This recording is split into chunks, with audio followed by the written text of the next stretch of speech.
এবারকার নির্বাচনটা অন্ততপক্ষে সুস্থ হোক। এই এলাকায় সবসময় যোগ্য ব্যক্তিকেই মানুষ সুযোগ দেয়, শিক্ষায় দীক্ষায় যে ভালো, ভদ্র, স্মার্ট।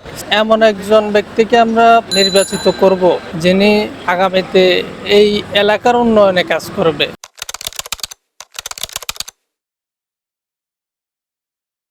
ইনশাল্লাহ আমরা চাই যে খালেদুজ্জামান এগিয়ে যাক, কেননা যে তার শিক্ষা দীক্ষা ইনশাল্লাহ সব কিছু ভালো, সে সৎ এদিক দিয়েও ভালো এবং কি কোনো চাঁদাবাজি নাই, কোনো রমবাজি নাই, সব কিছুর মধ্যে আলহামদুলিল্লাহ সে আমাদের খালেদুজ্জামান খুব ভালো লোক। এই কারণে আমরা চাই যে আমাদের প্রথম ভোট দাঁড়িপাল্লায় হোক ইনশাল্লাহ।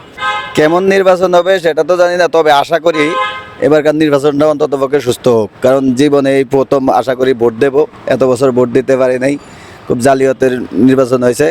তো আমি চাই অন্ততপক্ষে এবার যেন ভালো প্রার্থী নির্বাচিত হয়, যেন ঘুষ না থাকে, চাঁদাবাজি না থাকে, দুর্নীতি না থাকে, এমন প্রার্থীকে মানুষ নির্বাচিত করবে। এই এলাকায় আমি যত বছর থেকে দেখতেছি, বিগত 25-30 বছর থেকে দেখতেছি, এই এলাকায় সবসময় মানুষ যোগ্য মানুষকে প্রার্থী হিসাবে বেছে নেয় এবং যে যোগ্য সেই এই এলাকারকে লিড দিতে পারে।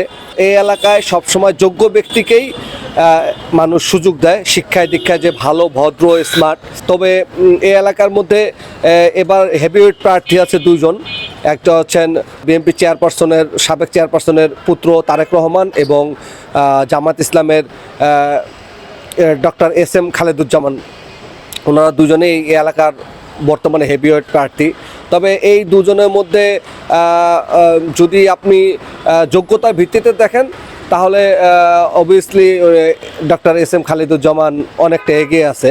উনি একজন পেশায় ডাক্তার। আমরা ঢাকা 17 আসনের ভোটার হিসেবে, আমি নতুন ভোটার ঢাকা 17 আসনের। তো আমরা চাচ্ছি যে আসলে এমন একজন ব্যক্তিকে আমরা নির্বাচিত করব যিনি আগামীতে এই এলাকার উন্নয়নে কাজ করবে, এলাকায় যেন উন্নয়নের জোয়ার বয়ে যায় এবং পাশাপাশি শিক্ষা, স্বাস্থ্য এগুলোর উন্নয়নে কাজ করবে।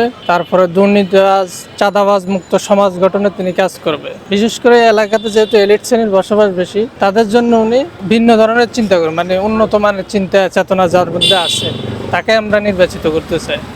আর এখানে কিছু কিছু এলাকা আছে, এগুলো বস্তি এলাকা, তো এগুলোর জীবন মান উন্নয়নের জন্য যিনি ওয়াদা করেছে অথবা অঙ্গীকারবদ্ধ, তাকে আমরা ইনশাল্লাহ নির্বাচিত করবো আগামী নির্বাচনে। তা আমরা চাই সব মিলিয়ে সৎ, যোগ্য, দেশপ্রেমিক যিনি, তাকেই নির্বাচন করার জন্য আমরা চেষ্টা করবো ইনশাআল্লাহ। জি, আমি এই ঢাকা 17 আসন একটা গুরুত্বপূর্ণ এলাকা। আমি এই এলাকার ভোটার। এই এলাকা হিসাবে আমি অনেক দিন ধরে এই এলাকাতে আসি, বসবাস করি এবং আমার জানা মতে এই গত 5 আগস্টের পরে উল্লেখযোগ্যভাবে জামাতের যে প্রার্থী ডক্টর খালেদুজ্জামান ভাই, উনি বেশি কাজ করছে এবং তারে আমরা অনেক সময় পাশে পাইছি। যেমন এই যে কিছুদিন আগেই রাজধানীর করাল বস্তিতে আগুন লাগছে, ওইখানে উনি অনেক কাজ করছে, অনেক কিছু সাহায্য সহযোগিতা করছে এবং অনেক দিক দিয়ে অনেক কাজ করছে। আমি দীর্ঘ এখানে 10 থেকে 11 বছর যাবত আছি। যদিও এটা একটা ভিআইপি এলাকা, বনানীর মতো জায়গা, তা বর্তমানে আপনার 2জন ক্যান্ডিডেট এখানে আছে আমি জানি। যেখানে বিএনপির চেয়ারপারসন এখন বর্তমান শুনতেছি যে তিনি চেয়ারপারসন হতে যাচ্ছেন, জনাব তারেক রহমান, এবং তিনি এই ঢাকা 17 আসন থেকে নির্বাচন করবেন। আর দ্বিতীয়ত হল হেভিওয়েট প্রার্থী আছেন ডক্টর খালেদুজ্জামান, যিনি তার শিক্ষাগত যোগ্যতা এবং তিনি যথেষ্ট দেশ উন্নয়নের লক্ষ্যে ভালো কাজ করেছেন। এটা 5 আগস্টের পর থেকে আমরা তাকে খুব কাছাকাছি থেকে দেখেছি।